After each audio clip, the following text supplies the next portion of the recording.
Economy class 2A, 3 methods to estimate GDP के बाद हम देखेंगे कि कुछ सिंपल से क्वेश्चंस को मिनिमम नॉलेज के साथ कैसे अटेम्प्ट कर सकते हैं। ये कॉम्प्लिकेटेड कंसेप्ट्स आप लोग पढ़ते हो लेकिन कंफ्यूज हो जाते हो। बिना इन कंसेप्ट्स को पढ़े या कंफ्यूजन होने के बावजूद आप कैसे क्वेश्चंस को सॉल्व कर सकते हो, ठीक है। तो वो प्रैक्टिस भी इसी लेक्चर में हम करेंगे। तो सबसे पहले नेशनल इनकम एस्टिमेट करने के 3 तरीके। क्या वो 3 तरीके होते हैं? प्रोडक्ट मेथड, इनकम मेथड और एक्सपेंडिचर मेथड। याद करोगे भूल जाओगे। बात को समझो। एज्यूम करो कि आपको सरकार ने एक आइलैंड पे भेजा है और आपको उस आइलैंड की जीडीपी मेजर करनी है, राइट। तो आपको सिर्फ और सिर्फ जीडीपी की डेफिनेशन पता है, उसके सिवा कुछ नहीं पता। क्या होती है जीडीपी की definition? Final value of all goods and services produced in an economy in an entire year. Simple सी बात है, पूरे साल में एक इकोनॉमी के अंदर जो भी चीजें बनी हैं, गुड्स एंड सर्विसेज, उनकी फाइनल मार्केट वैल्यू कितनी है, ये पता है सिर्फ आपको। तो आपने ये देखा कि इस आइलैंड के ऊपर सिर्फ और सिर्फ लैपटॉप बनते हैं और कुछ बनता ही नहीं है, बड़ा अजीब आइलैंड है। तो आपने कहा बड़ा सिंपल है यार, मैं देख लूंगा कि लैपटॉप्स का मार्केट में क्या वैल्यू है ना। तो उसके लिए आप इसके जंगलों में नहीं जाओगे, आप सिंपली इसकी फैक्ट्री में जाओगे, उस कंपनी के पास जाओगे जो लैपटॉप बनाती है। लकीली सिर्फ एक ही कंपनी जो लैपटॉप बनाती है। आप उस कंपनी में जाओगे, आप पूछोगे भाई तुमने जो लैपटॉप बनाया उसको बनाने में, प्रोडक्ट तुम्हारा लैपटॉप है, तो कितनी कॉस्टिंग आई? तो कंपनी वाला कहेगा सर ये ऐसा है कि लैपटॉप की इतनी वैल्यू। आप कहोगे नहीं नहीं इतनी वैल्यू तो नहीं है, तुम झूठ बोल रहे हो। कहेगा सर एक्चुअली इतनी ही वैल्यू है। भाई बार्गेनिंग कैसे करते हो, है ना। कोई बंदा आपको वैल्यू बोल रहा है कि मेरा लैपटॉप 50,000 रुपए का, आप कहोगे कैसे 50,000 रुपए का है, कैसे 5 लाख रुपए का है, जस्टिफाई करो। तो फैक्ट्री वाला, ध्यान से सुनो, फैक्ट्री वाला क्या कहेगा? फैक्ट्री वाला कहेगा सर देखो इस लैपटॉप को बनाने के लिए सबसे पहले तो मैंने रॉ मटेरियल्स लाया। मैं तो रॉ मटेरियल लेटे से 10,000 रुपए के रॉ मटेरियल हो गए। फिर मैंने लेबर लगाई, 10,000 रुपए की लेबर आ गई, उनकी मैंने सैलरी वगैरह दी है, ठीक है ना। फिर मैनेजरियल एक्सपेंसेस, फिर ट्रांसपोर्टेशन कॉस्ट, फिर सर जो ये कंपनी का मालिक है, ठीक है, उसने इतना बड़ा रिस्क लिया कि उसने फैक्ट्री लगाई, कल को फैक्ट्री चले ना चले, कोई दिक्कत आ जाए, तो सर 5,000 रुपये आप फैक्ट्री से बात कर रहे हो। फैक्ट्री के लिए मैं 5,000 रुपये अपने मालिक को भी देती हूँ जो उसकी फैक्ट्री को चला रहा है, कि उसने रिस्क लिया।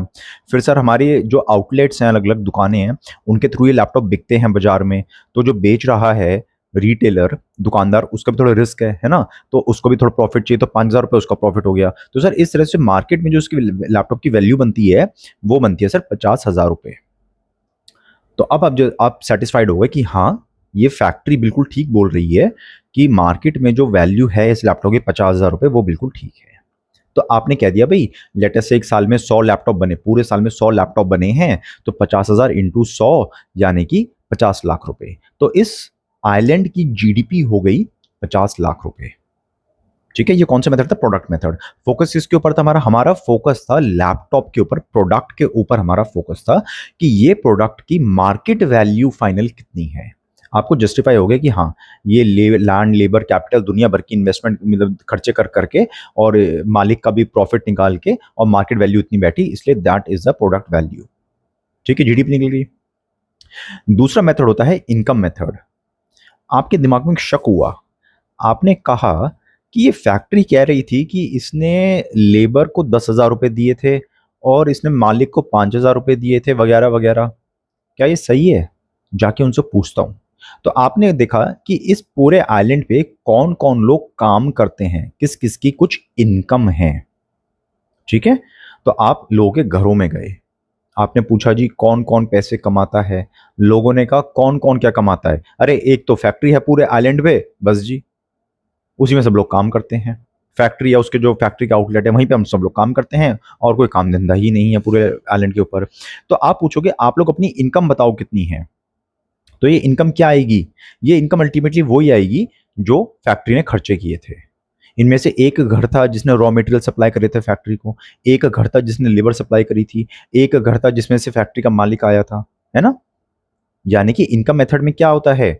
इनकम मेथड में जो भी फैक्ट्री के खर्चे हुए या जो लोगों की इनकम हुई, यानी कि वेजेस, प्रॉफिट, रेंट, इंटरेस्ट, ये सारी चीजें इनकम है। कहीं ना कहीं हमारी सोसाइटी के ही लोग इन पैसों को कमा रहे हैं, राइट। तो ये इनकम मेथड हो गया सिंपल सा। एंड तीसरा है एक्सपेंडिचर मेथड। खर्चे क्या क्या हुए, भाई खर्चे कौन कौन करता है आइलैंड के ऊपर? अपने आसपास देखो, मेनली 3-4 तरह के लोग खर्चे करते हैं। एक तो ये फैक्ट्री, जिसने फैक्ट्री लगाई उसने इन्वेस्टमेंट करी। लोग जो नॉर्मली चीजें खरीदते हैं बाजार से वो लोग खर्चे करते हैं। और तीसरा हो गया आपकी सरकार, गवर्नमेंट, है ना। तो ये हो गया एक्सपेंडिचर मेथड। बात को समझ रहे हो आप? 3 चीजें हो गई, प्रोडक्ट मेथड, इनकम मेथड और एक्सपेंडिचर। इनकम, एक्सपेंडिचर और प्रोडक्ट, 3 ही चीजें होती हैं। इसमें एक्सपेंडिचर मेथड में कई बार फॉर्मूला सामने आ जाता है जिससे आप लोग डर जाते हो। डरने की बात नहीं है यार, देखो सिंपल सी बात है। एक आइलैंड है, उसके ऊपर 2 ही बातें होती हैं। देखो, या तो आप किसी कंपनी के मालिक हो, प्रैक्टिकल सी बात करो, अपने आसपास इकोनॉमी को देखो, 2 ही बातें हैं, या तो आप किसी कंपनी में काम करते हो या आप कंपनी के मालिक हो। समाज में इसी तरह के तो लोग हैं, 2 तरह के लोग, या तो वो किसी कंपनी में काम करते हैं या वो कंपनी के मालिक हैं। ठीक है, तो आप सबसे पूछो, हम क्या इसके बाद हम बात कर रहे हैं एक्सपेंडिचर मेथड की। एक्सपेंडिचर मेथड का फॉर्मूला कहां से आया, हम वो डिस्कस कर रहे हैं इस टाइम। ये फॉर्मूला आया इस आइलैंड से। एक्सपेंडिचर, किसने कितना पैसा खर्च किया। तो आप जिस कंपनी में काम करते हो उस कंपनी के मालिक से पूछो कि सर पिछले साल आपने कितना पैसा खर्च किया। वो कहेगा जी मैंने इस कंपनी को बनाने में इतना इतना पैसा खर्च किया। यानी कि expenditure incurred by the businessman, by the companies, companies ने इतना पैसा खर्च किया, राइट। फिर कंपनी में जो लोग काम करते हैं उनकी आमदनी हुई एंड वो लोग फिर पैसा खर्च करते हैं बाजार के अंदर। तो लोगों ने बाजार में जो पैसा खर्च किया, हम बात कर रहे हैं एक्सपेंडिचर मेथड की, कि खर्चे कितने हुए, कंपनी के मालिक के इतने खर्चे हुए, आप लोगों के बाजार में इतने खर्चे हुए।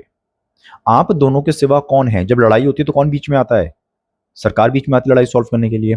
तो सरकार के पास जाओ, वो कहते हैं हमने बहुत खर्चे करे जी, कैसे, हमने पुल बनाए, ब्रिज बनाए, रेलवे ट्रैक बनाई, बहुत सारे खर्चे किए हमने। तो सरकार के भी कुछ खर्चे हो गए। तो एक्सपेंडिचर मेथड मतलब आपकी जेब से क्या गया। देखो, प्रोडक्ट मेथड क्या कहता है कि क्या क्या बना। इनकम मेथड कहता है क्या क्या आया।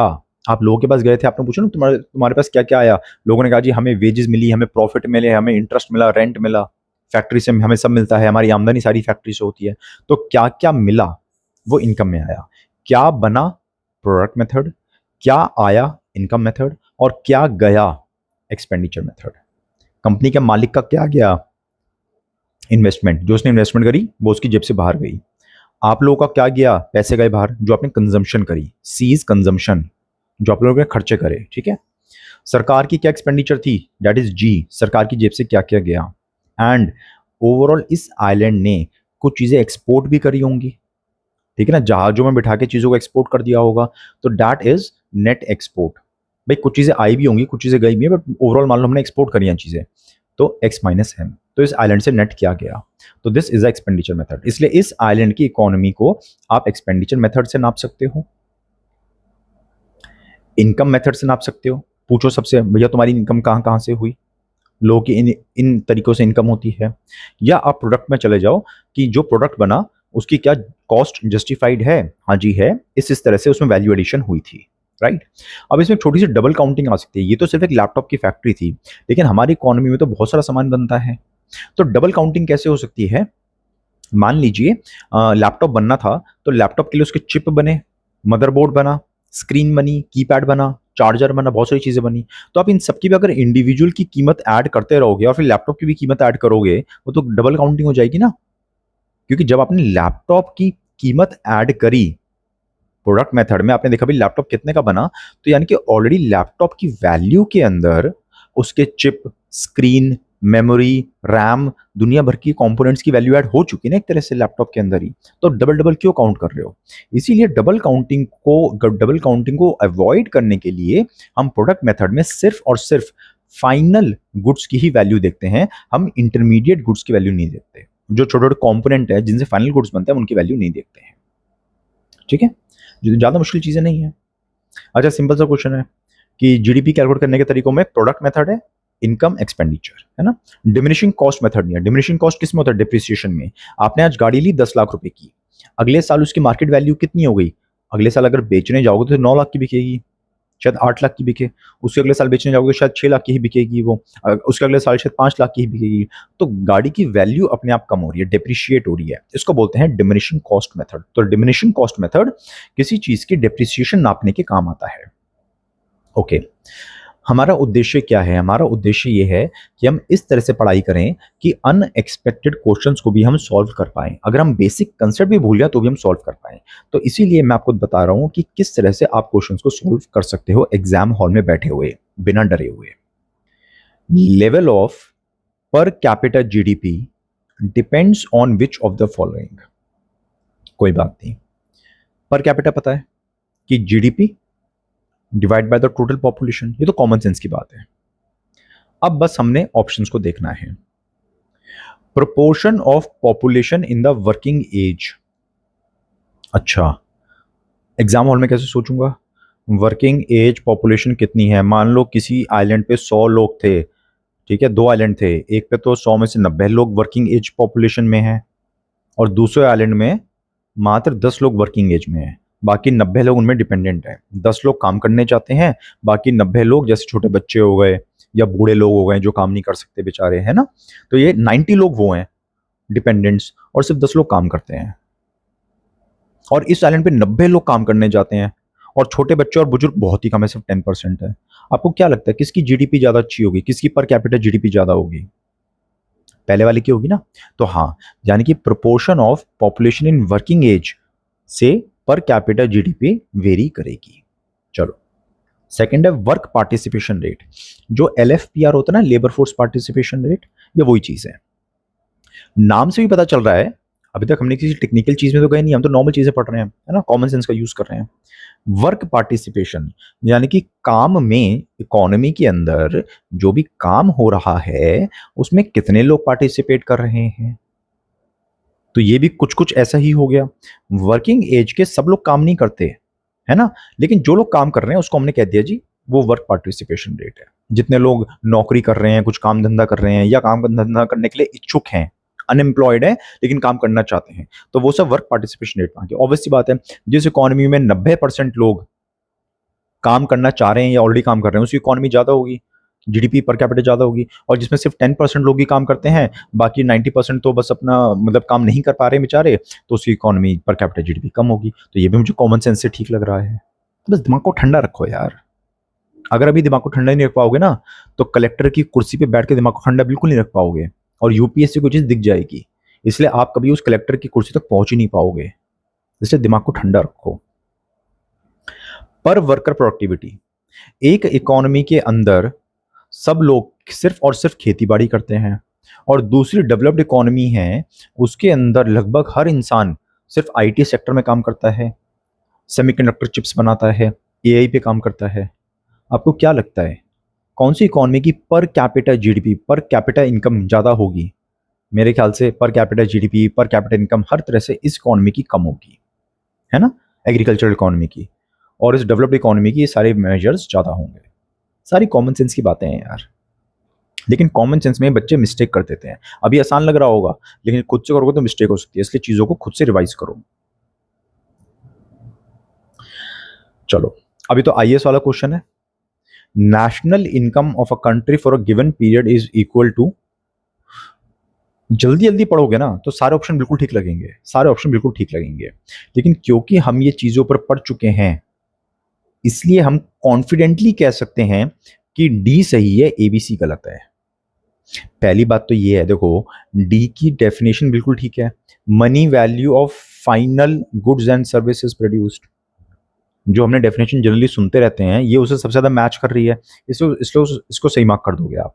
लेकिन बाकी ऑप्शन क्यों गलत है वो आपको पता होना चाहिए, ठीक है। पहले वाले में बताओ क्या गलती है? Total value of goods and services, दोनों को मान रहा है, वेरी गुड।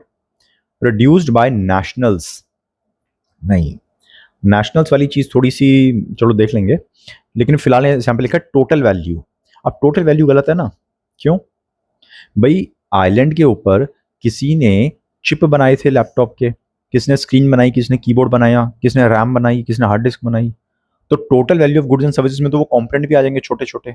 हमें तो फाइनल का चाहिए होता है ना कि टोटल का। टोटल में तो सब कुछ आ जाएगा, इसलिए पहला गलत है। दूसरा क्यों गलत है? Sum of total consumption and investment. Consumption investment से क्या चीज ध्यान में आ रही है? सी प्लस आई प्लस जी भी तो था, गवर्नमेंट ने कितना एक्सपेंडिचर किया, और जो नेट एक्सपोर्ट थे वो भी तो थे। तो ये तो आधी बात कर रहा है, इसलिए बी गलत हो गया। सी कह रहा है sum of personal income of individual. क्यों भाई, सिर्फ पर्सनल इनकम क्यों, और भी तो बहुत सारी इनकम्स होती हैं। क्या हमने यहाँ पे इनकम मेथड में कहा था कि सिर्फ लोगों की पर्सनल इनकम? नहीं, और भी बड़ी इनकम्स होती है, इंटरेस्ट होती है, प्रॉफिट होते हैं, ठीक है ना। तो आप ये नहीं कह सकते कि सिर्फ पर्सनल इनकम इसमें इंक्लूड करोगे, कॉर्पोरेट इनकम, कॉर्पोरेट से इनकम करते हैं। तो इसीलिए मैं कॉमन सेंस से कह सकता हूं कि ए बी एंड सी, और थोड़ी सी टेक्निकल पढ़ाई के बाद कह सकता हूं कि ए बी एंड सी गलत है, और मुझे पता उनमें क्या गलती है। अब ये जो मेथड है ये काफी आसान मेथड है, लेकिन मान लो कंफ्यूज हो गए या आपने ये नहीं पढ़ा, क्या फिर भी इसके ऊपर बेस्ड क्वेश्चन को आप सॉल्व कर सकते हो? हम करके देखते हैं। या थोड़ा ना स्क्रीन में इशू है, तो प्लीज थोड़ा सा एडजस्ट कर लेना इसमें। I am not comfortable with this screen, okay. चलो कोई बात नहीं, सुनो। Suppose an Indian citizen makes an investment abroad. अच्छा, इंडियन सिटीजन जिसने बाहर इन्वेस्टमेंट करी है, तो बड़ा आदमी कौन है? अंबानी है। तो अंबानी ने अमेरिका में इन्वेस्टमेंट करी, कोई फैक्ट्री लगा ली मान लो, अच्छी बात है जी, and earns a positive return, और उस फैक्ट्री से प्रॉफिट हो रहा है, ठीक है। अंबानी जी इंडिया में बैठे हैं, उन्होंने अमेरिका में एक अपनी फैक्ट्री लगाई और उस फैक्ट्री से इनको प्रॉफिट मिल रहा है, अच्छी बात है। तो अब ये बताओ इनमें से कौन सा सही है? यहाँ पे आप ऑप्शंस को पढ़ो तो दो चीजों में इशू है जीडीपी वर्सेस नेशनल इनकम। अगर आपको टेक्निकली नहीं पता तो भी इसको गेस करने की कोशिश करो। वीडियो पॉज करो, सोचो। सोच लिया? ठीक है, सुनो। उल्टा करके देखो। मान लो इंडिया में किसी बाहर के बंदे ने फैक्ट्री लगाई, जापान ने इंडिया में फैक्ट्री लगाई। उस फैक्ट्री से जो भी कारें प्रोड्यूस हो रही हैं, कार, मोटरसाइकिल, लैपटॉप जो भी प्रोड्यूस हो रहे हैं, क्या वो इंडिया की जीडीपी का पार्ट है? हाँ बिल्कुल। तभी तो हम कहते हैं कि मेक इन इंडिया, इंडिया में आके इन्वेस्टमेंट करो, इंडिया में आके फैक्ट्री बनाओ ताकि इंडिया की जीडीपी ग्रो करे। यानी कि जिस देश में वो फैक्ट्री होगी, उस फैक्ट्री का आउटपुट उस देश की जीडीपी में इंक्लूड होगा। तो अगर इंडिया के नागरिक ने, अंबानी ने यूएसए में फैक्ट्री लगाई है, तो उस फैक्ट्री का आउटपुट यूएसए की जीडीपी का पार्ट है कि नहीं? कोई इंडिया की जीडीपी का पार्ट तो नहीं हो जाएगा। हम तो नहीं कहेंगे कि जो माइक्रोसॉफ्ट की फैक्ट्री लेटर से अमेरिका में लगी हुई है, टेस्ला की फैक्ट्री अमेरिका में है, तो वो इंडिया के जीडीपी का पार्ट हो गया। मतलब कोई सेंस नहीं बन रही ना इस बात की, ठीक है। तो इसलिए इंडिया की जीडीपी का पार्ट नहीं है वो, ये हमें कंफर्म है, not part of India GDP. क्या वो इंडिया की नेशनल इनकम का पार्ट है? तो आप सोचोगे किसने इन्वेस्टमेंट करी है? Indian citizen. अंबानी जी जो हैं वो इंडियन नेशनल हैं। तो इसलिए जब इंडियन नेशनल्स कहीं इन्वेस्ट करते हैं, उससे आमदनी होती है, तो इंडिया की नेशनल इनकम का वो पार्ट होता है, लेकिन इंडिया की जीडीपी का पार्ट नहीं होता, ठीक है। तो इस तरह से आप थोड़ा सा इसको गेस कर सकते हो, और नहीं कर सकते हो तो कोई बात नहीं, रो मत, ये मत कहो कि नहीं सर हम तो नहीं कर पाएंगे, अड़ो मत, सीख लो यार। आप नहीं सीखोगे बाकी लोग तो सीख रहे हैं ना कि कैसे गेस करते हैं।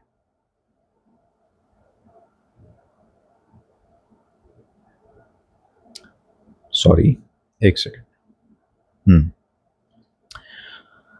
दो छोटे से कंसेप्ट हैं, ग्रॉस वर्सेस नेट और डोमेस्टिक वर्सेस नेशनल। यही मैंने आपको अभी अभी समझाया, डोमेस्टिक वर्सेस नेशनल।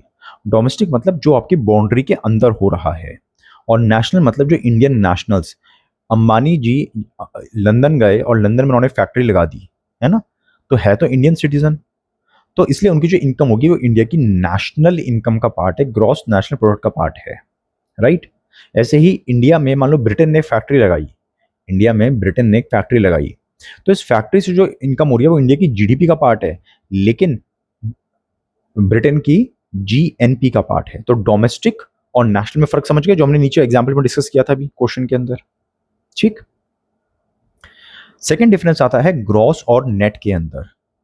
दिवाली पे लोग गिफ्ट करते हैं बहुत बड़े बड़े कुकीज के डब्बे, हल्दीराम का इतना बड़ा कुकीज का डब्बा, बहुत बड़ा, कितने रुपए का? मात्र 200 रुपए का। क्यों? उसके अंदर ध्यान से देखो, इतने बड़े डब्बे के अंदर इतने मोटे मोटे तो पार्टीशन होते हैं, और उनमें बीच में छोटे छोटे दो चार चीजें रखी होती हैं, जिनकी वैल्यू 20-30 रुपए होती है सिर्फ। आपको भी तो धोखा हो गया हमारे साथ है। तो ये क्या होता है, जो इतना बड़ा डब्बा है उस पूरे डब्बे का वेट हो गया ग्रॉस वेट, और पीछे पढ़ो उसमें ग्रॉस के साथ में नेट वेट भी लिखा होगा कि यार जो काम की चीज है जो आप खरीद रहे थे वो कितने की है, उसका वजन आएगा नेट वेट, है ना। आपका उद्देश्य कोई प्लास्टिक खरीदना है, प्लास्टिक गिफ्ट करना तो नहीं था ना, आपका उद्देश्य तो वो माल था अंदर का जो आप खा पीना चाह रहे हो, है ना। इसलिए ग्रॉस का मतलब टोटल, लेकिन नेट में क्या होता है, ग्रॉस में से डिप्रिसिएशन घटा देते हो, जो बेकार की चीजें होती हैं या जो चीज बेकार हो गई उसको घटा दोगे तो आपको नेट मिलेगा। ऐसे बिस्किट के डब्बे पे हमेशा ग्रॉस वेट और नेट वेट लिखा होता है, ठीक है। तो आपने गाड़ी खरीदी, एक कंट्री ने एक साल में एक गाड़ी बनाई 10 लाख रुपए की, तो उस कंट्री की जीडीपी होगी 10 लाख रुपए, राइट। लेकिन अगले साल उसकी डेप्रिसिएशन हो गई, चीज़ों की डेप्रिसिएशन भी तो होती है, तो वो डेप्रिसिएशन जब आप ग्रॉस में से माइनस करोगे तो उसको कहते हैं हम नेट, करेक्ट। पूरे साल में चीज़ों की डेप्रिसिएशन भी हो जाती है। बस ये छोटा सा कंसेप्ट था, इसी कंसेप्ट को अगर आपने समझ लिया तो आपके ये सारी इक्वेशंस अपने आप बन जाएंगी। ग्रॉस में से डेप्रिसिएशन घटाओगे तो नेट आ गया, इसी तरह जीडीपी में से ग्रॉस है ना, तो डेप्रिसिएशन घटाओ तो बन गया एनडीपी, नेट डोमेस्टिक प्रोडक्ट, ठीक है। और डोमेस्टिक का नेशनल बनाना है तो क्या करना है, सिर्फ बाउंड्री नहीं देखनी, बाउंड्री के बाहर भी आपने देखना है। सिंपल सी चीज और कुछ भी नहीं है इसके अंदर। तो पहली क्लास ये थी हमारी इकोनॉमी का लेक्चर 2A। अब इसके बाद अगला लेक्चर आएगा 2B, कल सुबह तक। Thank you.